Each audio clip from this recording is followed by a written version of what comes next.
Hello friends, welcome on my YouTube channel nursing dignity. Friends, आज हम बात करेंगे एक new topic that is leprosy. जो लेप्रोसी है इसे जो अदर नेम से बोलते हैं हम हैंसन्स डिजीज। इसका जो अदर नेम होता है हैंसन्स डिजीज। तो जो लेप्रोसी है ये एक बैक्टीरियल इन्फेक्शन होता है और ये क्रोनिक बैक्टीरियल इन्फेक्शन होता है। मतलब ये डिजीज डेवलप होने के अंदर और इसका जो इन्फेक्शन का जो इन्फेक्टिविटी टाइम होता है वो क्रोनिक होता है, मतलब लंबे टाइम तक ये इन्फेक्शन बना रहता है। और इसके बारे में डिटेल से हम आगे पढ़ेंगे। तो जब हम इसके इंट्रोडक्शन की बात करते हैं तो है कि it is an bacterial infection caused by the Mycobacterium leprae. मतलब एक ऐसा इन्फेक्शन जो कोज्ड होता है बाय द माइकोबैक्टीरियम लेप्री। अब बात करते हैं इसके एपिडेमियोलॉजिकल फैक्टर्स के बारे में। तो एपिडेमियोलॉजी के अंदर मेनली हम डिस्कस करते हैं 3 एलिमेंट के बारे में। First one is agent. किस डिजीज का जो पॉजिटिव एजेंट है जिसके कारण ये डिजीज डेवलप होती है वो क्या होता है। तो यदि हम बात करें तो जो लेप्रोसी है इसका जो पॉजिटिव फैक्टर होता है Mycobacterium leprae. Mycobacterium leprae is the positive agent of the leprosy and this is an acid fast bacilli. ये जो होता है एक एसिड फास्ट बेसिलाई होता है। अब बात करते हैं होस्ट की। जो लेप्रोसी है यदि हम हिंदी में बोले, जो लोकल लैंग्वेजेस में बोलते हैं, इसे बोलते हैं कुष्ठ रोग। तो ये जो डिजीज है जब आज के 1 से 2 सेंचुरी पहले 18th एंड 19th सेंचुरी के अंदर बहुत बड़ी प्रॉब्लम थी और इससे भी मिलियंस लोग अफेक्ट हुए हैं और बहुत लोगों की डेथ भी हुई है, क्योंकि पहले इसे इनक्योरेबल मानते थे। लेकिन प्रेजेंट टाइम में इसका जो ट्रीटमेंट है वो एक तरह से होने लग गया है, तो ये क्यूरेबल हो चुकी है। तो इस डिजीज़ का और सबसे ज़्यादा जो प्रेवलेंस था, इसके जो केसेस देखे गए थे वो इंडिया अफेक्टेड है। इंडिया के बाद में ब्राज़ील के अंदर ये डिजीज़ सबसे ज़्यादा अफेक्टेड करती है पर्सनस को। तो हम बात करते हैं host factor of the leprosy. तो जो लेप्रोसी है इसके अंदर सभी एज ग्रुप अफेक्ट हो सकते हैं। ये डिजीज सभी एज ग्रुप को हो सकती है, लेकिन इसके जो मेन इंसिडेंस है, सबसे ज़्यादा इंसिडेंस है वो देखे गए हैं चिल्ड्रंस के अंदर। जो चिल्ड्रंस हैं उनके अंदर इस डिजीज़ के सबसे ज़्यादा केस देखे गए हैं। अब बात करते हैं कि जो इंसिडेंस है इसका फीमेल के बजाय मेल्स में सबसे ज़्यादा देखा गया। मतलब इस डिजीज से मेल्स ज़्यादा अफेक्ट होते हैं एज कंपेयर टू फीमेल्स। तो ये थे host factor of the leprosy. अब बात करते हैं एनवायरनमेंट कि ऐसे कौन से फैक्टर्स हैं या ऐसे कौन कौन से रीजन हैं जिनके कारण ये डिजीज़ ज़्यादा पनपती है या इसका ज़्यादा ट्रांसमिशन होता है। तो जो यदि हम एनवायरनमेंट की बात करें तो यदि पुअर हाइजीनिक कंडीशन होगी या पुअर सैनिटेशन होगा उसके अंदर ये डिजीज़ ज़्यादा ट्रांसमिट होगी, क्योंकि जो माइकोबैक्टीरियम लेप्री होता है इस जो सीजन के अंदर ज़्यादा स्प्रेड होता है। इसके लिए सीजन बहुत फेवरेबल होता है खुद का ट्रांसमिशन करने के लिए। Second one is humid environment, जहाँ पे जो ह्यूमिडिटी होती है उस जगह पे भी जो माइकोबैक्टीरियम होता है इसका ट्रांसमिशन बहुत ज़्यादा होता है। जो माइकोबैक्टीरियम लेप्री है ये ज़्यादा फर्दर स्प्रेड करता है। और जो नेजल सिक्रेशन होते हैं इसका जो मेन सोर्स इन्फेक्शन होता है वो होता है नेजल सिक्रेशन। यदि किसी पर्सन के अंदर जो नेजल सिक्रेशन यदि इन्फेक्टेड बाय द लेप्रोसी तो उससे दूसरे पर्सन में होने के चांसेस बहुत ज़्यादा बढ़ जाते हैं।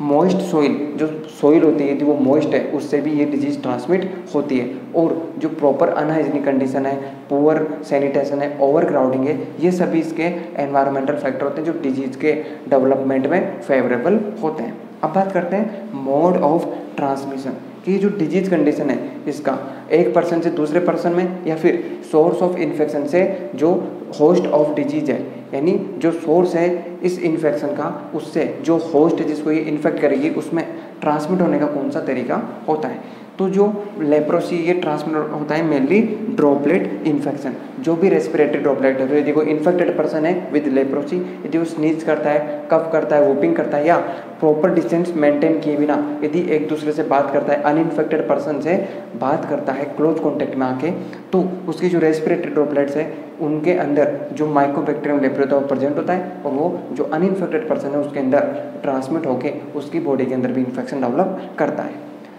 Next one is direct contact. मैंने आपको इसमें बता दिया कि यदि हम किसी पर्सन के इन्फेक्टेड पर्सन है लेप्रोसी का, यदि उसके डायरेक्ट कॉन्टैक्ट में आते हैं, उसके एकदम पास में यदि बात करते हैं या फिर और भी कोई कारण से यदि डायरेक्ट कॉन्टैक्ट में आते हैं तो भी ये डिजीज ट्रांसमिट होती है। Next one is vector borne. यदि जो वेक्टर्स का मतलब होता है एक वेक्टर या मीडिएटर इसे बोल सकते हैं, फिर कारक यदि हिंदी में बात करें तो जो वेक्टर होता है इसके कारण यदि कोई इन्फेक्टेड पर्सन है उस पर जो वेक्टर होता है लाइक कोई भी फ्लाइज वगैरह हो गई, कोई मॉस्किटो हो गया, यदि वो वहाँ पे उस इन्फेक्टेड पर्सन के ऊपर स्किन के कांटेक्ट में आता है, तो वहाँ से वो यदि किसी अनइन्फेक्टेड पर्सन को टच करता है, यदि उसके कांटेक्ट में आता है, तो भी ये डिजीज ट्रांसमिट हो जाती है।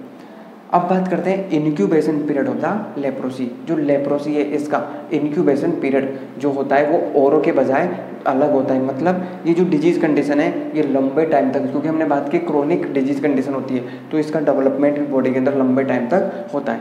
यदि हम एवरेज बात करें, अप्रोक्स बात करें, तो जो इसका इनक्यूबेशन पीरियड होता है वो 5 ईयर होता है, लेकिन जो इसका मैक्सिमम इंक्यूबेशन पीरियड है वो होता है 20 ईयर्स। तो इसका जो मैक्सिमम इंक्यूबेशन पीरियड है वो होता है 20 ईयर्स। और यदि हम इसके एवरेज की बात करें तो होता है 5 ईयर्स। तो इसका जो इंक्यूबेशन पीरियड होता है वो थोड़ा ज़्यादा क्रोनिक होता है, लंबे टाइम तक होता है, लॉन्ग ड्यूरेशन तक होता है। तो ये हमने बात की है introduction, epidemiological triad, mode of transmission and incubation period of the leprosy. अब बात करते हैं clinical features of the leprosy या sign and symptom of leprosy. जो लेप्रोसी इसके हमें क्या क्या लक्षण दिखाई देते हैं। तो जो लेप्रोसी इसके अंदर जो पेशेंट है उसके अंदर हमें दिखाई देता है हाइपोपिगमेंटेड पैचेज, मतलब जो स्किन होती है वो हाइपोपिगमेंटेड हो जाती है। यदि जो स्किन है उसका जो पिगमेंट होता है वो लाइट हो जाता है, मतलब हाइपोपिगमेंट हो जाता है। और पैचेज मतलब जगह जगह धब्बे बन जाते हैं जो हमें इजीली विजुअलाइज हो जाते हैं। Second one is presence of the thickened nerve. ये डिजीज जो है इसमें जो माइकोबैक्टीरियम लेप्री होता है हमारी बॉडी के अंदर एंटर करता है, और जो हमारा पेरिफेरल नर्वस सिस्टम है इसको इफेक्ट करता है सबसे ज़्यादा। तो ये जो हमारी जो नर्व सेल होती है इसमें जो स्वान सेल होती है उनको थिक कर देता है। जब वो मोटी हो जाएगी उनको थिक कर देगा, जिससे डीमाइलिनेशन हो जाएगा। जब वो डीमाइलिनेशन हो जाएगा तो जो कंडक्शन है, जो एक्सोनल कंडक्शन है वो इम्पेयर होता है।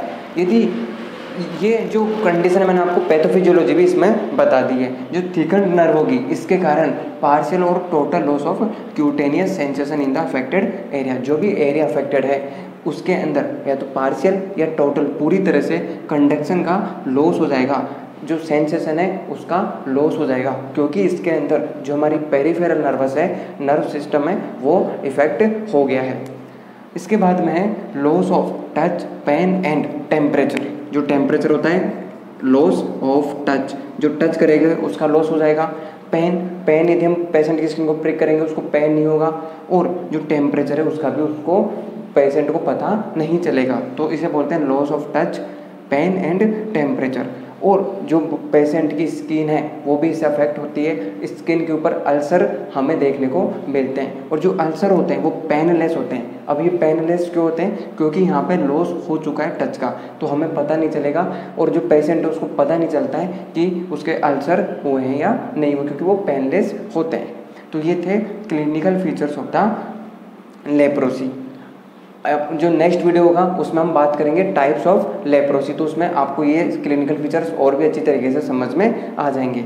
अब बात करते हैं डायग्नोसिस ऑफ द लेप्रोसी। जो लेप्रोसी डिजीज है इसके हमें कौन कौन से डायग्नोसिस देखने को मिलते हैं। तो जो लेप्रोसी है इसके अंदर हम जो पेशेंट को आइडेंटिफिकेशन करते हैं कि patient suffering from the leprosy और नॉट, तो हम पेशेंट का पहले फिजिकल एग्जामिनेशन करते हैं। यदि फिजिकल एग्जामिनेशन में यदि हमें इनमें से कोई भी सिम्टम अपीयर होते हैं तो हम पेशेंट को सस्पेक्ट मानते हैं। उसके बाद में हम पेशेंट की क्लिनिकल हिस्ट्री कलेक्ट करेंगे, और उसके बाद में बैक्टीरियोलॉजिकल एग्जामिनेशन करवाएंगे, स्मेयर सीरोलॉजिकल एग्जामिनेशन करवाएंगे, लेप्रोमिन टेस्ट करवाएंगे, और RT-PCR जो टेस्ट होता है ये करवाएंगे। तो ये इसके डायग्नोसिस होते हैं, बैक्टीरियोलॉजिकल एग्जामिनेशन, लेप्रोमिन टेस्ट और PCR। तो ये था clinical features and diagnosis of the leprosy. अब बात करते हैं prevention and treatment of leprosy.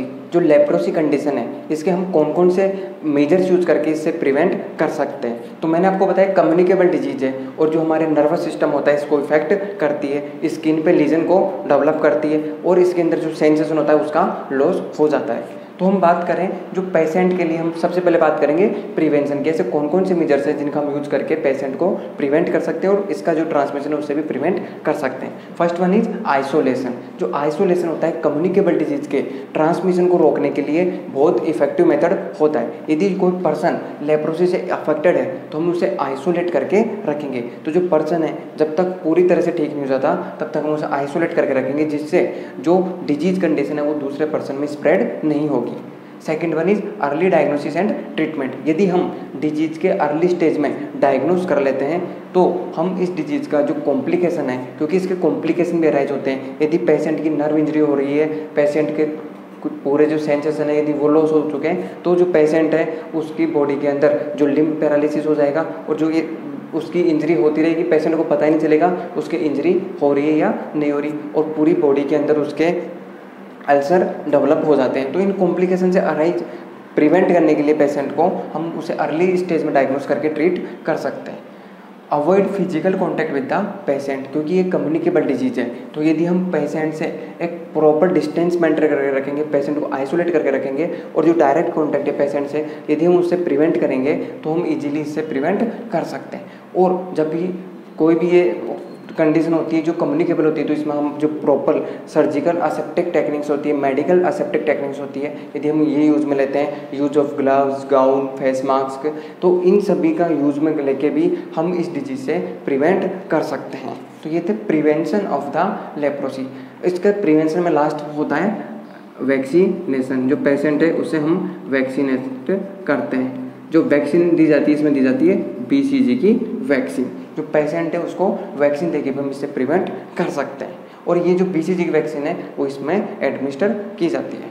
अब बात करते हैं ट्रीटमेंट कि ये डिजीज कंडीशन जब पेशेंट के अंदर डेवलप हो चुकी है तो इसके ट्रीटमेंट के बारे में जो ऑल टाइम था, जो 18th और 19th सेंचुरी का टाइम था, उसमें इसका ट्रीटमेंट नहीं था, क्योरेबल डिजीज नहीं थी। लेकिन प्रेजेंट टाइम में जो मेडिकल एडवांसमेंट हुए हैं और इस पर जो रिसर्च हुई है तो इसका जो ट्रीटमेंट है वो अवेलेबल है, हम इसे ट्रीट कर सकते हैं, ये क्योरेबल डिजीज हो चुकी है।